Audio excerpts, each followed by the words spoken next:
Ma itu apa soyai me amaye Srungariye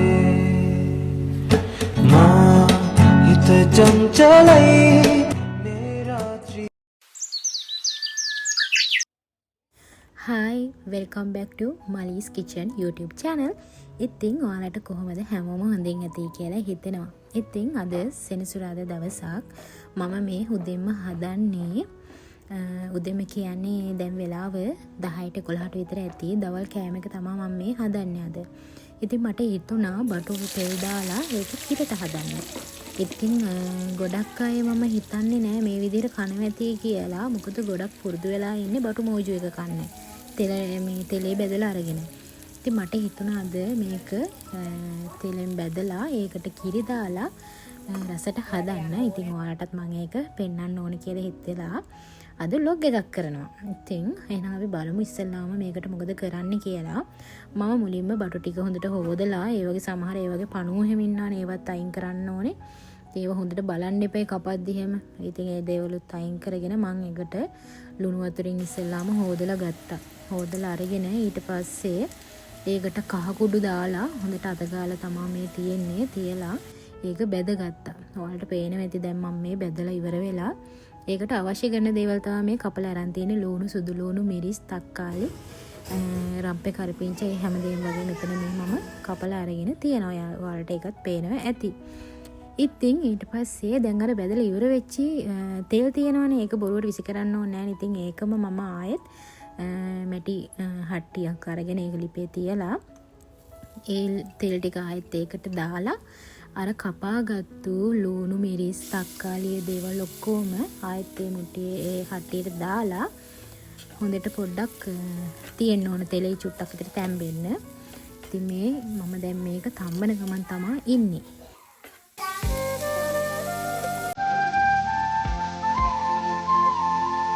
මේ ටික හොඳට තෙලේ තැම්බෙන ගමන් මම ඒකට එකතු කරගන්නවා කහ මිරිස් 3-5 ලුණු ඒ හැමදේම වගේ දාගන්නවා. ඉතින් ඔයාලට පුළුවන් ගෙදර උඹලකඩ තියෙනවා නම් උඹලකඩ ටිකකුත් මේකට දාගන්න. මම නම් ගෙදර උඹලකඩ තිබිලා ඒකත් දාගත්තා. මොකද මේක තවත් රස වැඩි වෙනවා ඒකෙන්. තව පුළුවන් ඔයාලට මේකට මේ හාල් මැස්සෝ වගේ තියනවා නම් ඒත් දාගන්න පුළුවන්. ඒකත් රසයි. හැබැයි මම අද එකතු කරගත්තේ උඹලකඩ. ඉතින් ඒකත් ඔය විදිහට දාලා හොඳට කලවම් කරගන්නවා. මේ කලවම් කරගන්න අතරේ මම ඒකට පොල් කිරිත් එකතු කරගන්නවා. ඔයාලට පේනවා ඇති පොල් කිරිත් දාලා අපි අර බටු බැදගත්ත ප්‍රමාණයට අනුව මේ පොල් කිරි දාගන්න පුළුවන්. ඉතින් ඔය දාලා දැන් ඒකත් හොඳට කලවම් කරලා ඕකට දැන් තියෙන්නේ මේ බටු ටික ආයෙත් දාගන්න.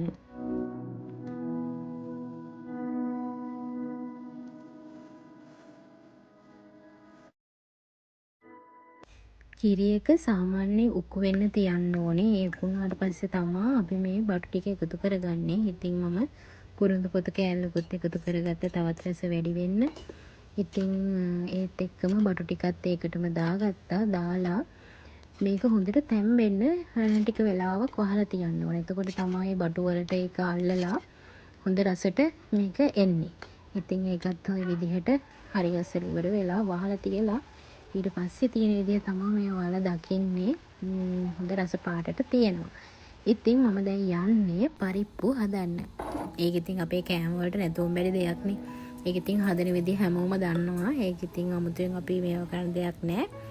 ඒත් ඉතින් අර සමහරව එක එක විදිහට හදනවනේ. මාත් එහෙමයි එක දවසකට එක විදිහක් හදනවා. තව දවසකට තව විදිහක් හදනවා. එහෙමයි. හැබැයි මේකට මේ තෙල් දාන එක නම් අමතක කරන්නේ නැහැ අන්තිමට.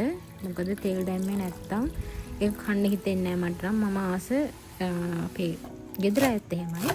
ආස ඉතින් අර තෙල් දාලා අන්තිමට අර මිරිස් එතකොට ලුණු අනම්මන ඔක්කොම කපලා ඉවර වෙලා මෙන්න මේ විදිහට අන්තිමට තෙල් දාපුවම තමයි හරිම රස. පාන් එක්ක උනත් හරහයි කන්න හැම පුළුවන්.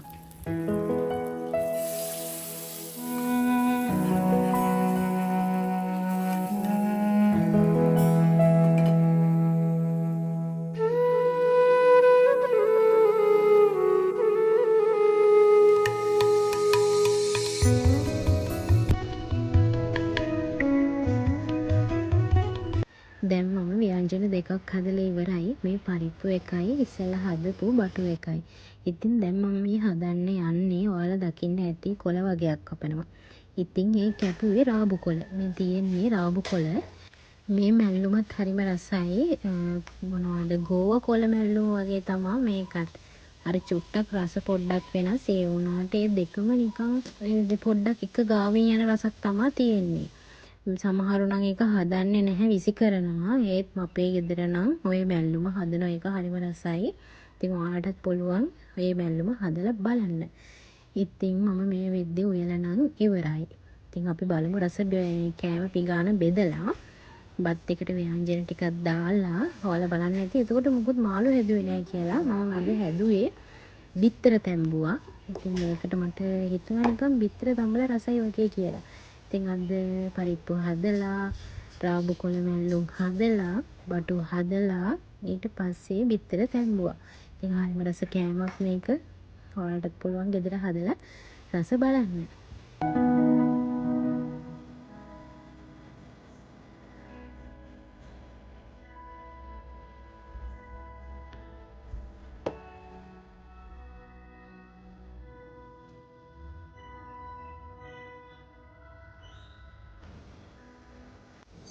මේක නම් දවල් ඔන්නෝයි ඉන්න ගමන් මතක් වෙලා ආසාවට හදපු කෑමක්. මේවා කඩවල වල එහෙම දැන් මේ දවස්වල ගන්න තියෙනවා. මේ තමා පැණි සියඹලා. ඉතින් ඇඹුල් කන්න දොළ දුක වෙන්න ඕනේ නෑනේ. අපි කාටත් ඉතින් ආසෙ හිතෙනවා. ඉතින් ඒ වගේ හදපු කෑමක් තමයි මේකත්. ඉතින් ඔයාලට පේන්නේ මම සීනි ටිකත් ඉස්සෙල්ලාම උණු කරගත්තා. ඒකට වතුර චුට්ටකුත් දාලා 120ට හැඳගා ගන්න ඕනේ. ඉතින් ඔන්න ඔක ඔය විදිහට හැඳගාගෙන මම ඒකට එකතු කරගන්නවා මිරිස්. එතකොට ලුණු. දැන් මම මේකට චුට්ටක් ආයේ සීනි ටිකක් තමයි මේ එකතු කරගත්තේ. තව ටිකක් පැනිරහා එන්න. ඊට පස්සේ මිරිස් කුඩු, ඊට පස්සේ ලුණු, ගම්මිරිස් ඒ දේවල් ඔක්කොම එකතු කරගත්තා. එකතු කරලා ඒක හොඳට කලවම් කරලා ඒකට දාගන්නවා අපේ සියඹල ටික. මේක කිතුල් පැණි එකෙන් හදපුවාමත් හරි රසයි කියලා කියනවා. ඒත් මම අද හැදුවේ ගෙදර සීනි වලින්. ඉතින් ඔන්න ඔය විදිහට තමයි ලොකු දෙයක් නෑ. ඉතින් පොඩි දෙයක් තමයි කරන්න තියෙන්නේ. ලොකු දේවල් නෑනේ ඉතින් ඒකේ. සීනි යනමනන් ටික උණු කරගෙන ඒකට සියඹල දාන්න තියෙනවා. ඉතින් හරි රසයි මේක. ගෙදර නිකන් ඉන්න ගමන් ගෙදර සියඹල තියෙනවා නම් හදලා බලන්න මේකත්. හරිම රස කෑමක්. දොළ දුක එන්න ඕනේ නෑ මේව කන්න. අද ඊද දවසක්. ඉතින් උදේන්ම නැගිටලා කලින් දවසේ ගෙනාවු පාන් එකක් තිබුණා. ඉතින් සෙනසුරාදා රෑ ගෙනාවු. ඉතින් මේක ඉතුරු වෙලා තිබුණා. ඒක විසි කරන්න අපරාධනේ කියලා හිතිලා මම අද මේ රස කෑමක් හදන්න තමයි යන්නේ. මේක මිඩල් ඊස්ට් කන්ට්‍රි වල ප්‍රසිද්ධ කෑමක්. ඉතින් මේකේ නම තමයි ෂත්සුකා. ඉතින් මේක හදන්න ලොකු දේවල් ඕනේ නැහැ. බිත්තරේකුයි. එතකොට ඒ ගෙදර තියෙනවනේ කොහොමද ලූණු එහෙම. ඉතින් ලූණු ගෙඩියකුයි සුදු ලූණු මම මේ පොඩි මිරිස් කඩලකුත් කපලා දාගෙන තියෙනවා. ඉතින් මේකට ඔලිව් ඔයිල් තමයි ගොඩක් අය දාන්නේ. ඒත් හැබැයි මම අද දැම්මේ බටර් චුට්ටක්. ඊට පස්සේ මේකට වැඩියෙන් ඕන වෙනවා තක්කාලි. ඉතින් තක්කාලි ටිකකුත් ටිකක් කපා ගත්තා. ඒකත් මේ විදිහට හොඳට ඒ බටර් වල බැදෙන්න දුන්නා. මේකට ආයෙ එකතු කරගන්න ඕනේ සෝස්. මම මේ එකතු කරගන්නේ තක්කාලි විතරක් සෝස් එක නෙමෙයි ස්වීට් චිලි එක. ඒකත් හරි රසයි. ඒක හරිය ඔයාලා ගෙදර තියෙන සෝස් එකක් මේකට දාගන්න පුළුවන්. ඊට පස්සේ මේක හැඳි ගන්න අතරතුර මේකට එකතු කරගන්නවා ලුණු ගම්මිරිස් 3-5. මිරිසුත් සැරට කනවා නම් මිරිසුත් ටිකක් මේකට දාගන්න පුළුවන්. මම ඒකට මිරිස් මොකද දැම්මේ මිරිස් කරලක් කපලා දැම්මා ඉස්සරයි.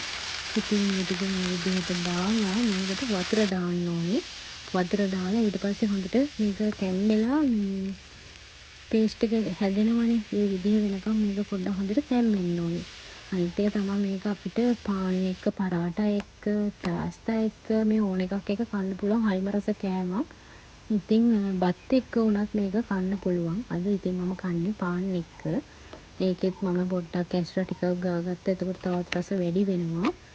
ඒකත් දාලා මම පැත්තකින් තියලා මේක පොඩ්ඩක් හොඳට තැම්බුණාට පස්සේ ඒකට මම එකතු කරගන්නවා බිත්තරයක්. මම එක බිත්තරයක් තමයි අද මේකට එකතු කරගත්තේ. ඔයාලට කැමති ප්‍රමාණයක් බිත්තර මේකට දාලා හදාගන්න පුළුවන්. ඉතින් මට විතරක් නිසා මම අද එක බිත්තරයක් තමයි මේකට දැම්මේ. ඉතින් මේ දාලා ඉවර වෙලා මේක වහලා තියන්න ඕනේ ගින්දර අඩු කරලා. එතකොට මේක ගානට තැම්බිලා එනවා. ඔයාලා කැමති නම් මේ කහමදේ කඩන්න පුළුවන්. මම නම් එහෙම කරේ නෑ. ඕම තියෙත්තම හරිම රස. ඉතින් ඔයාලට පුළුවන් ওই විදිහටම හදලා බලන්න. කැමති බිත්තර ප්‍රමාණයකුත් දාලා. ඉතින් වෙනදා වගේම රස කෑම ගොඩක් එක්ක අදත් මම ඔයාලට ලස්සන වීඩියෝ එකක් අරගෙන ආවා. මම හිතනවා ඔයාලා ඒකට කැමති වෙන්න ඇති කියලා. මේ වගේ රස කෑම ගොඩක් එක්ක ආයෙත් ලස්සන වීඩියෝ එකකින් ලබන සතිය අපි ආයෙත් හම්බ වෙමු. එහෙනම් මාව subscribe කරන්නත් අමතක කරන්න එපා. එහෙනම් හැමෝම සතුටින් පරිස්සමින් ඉන්න ඕනේ.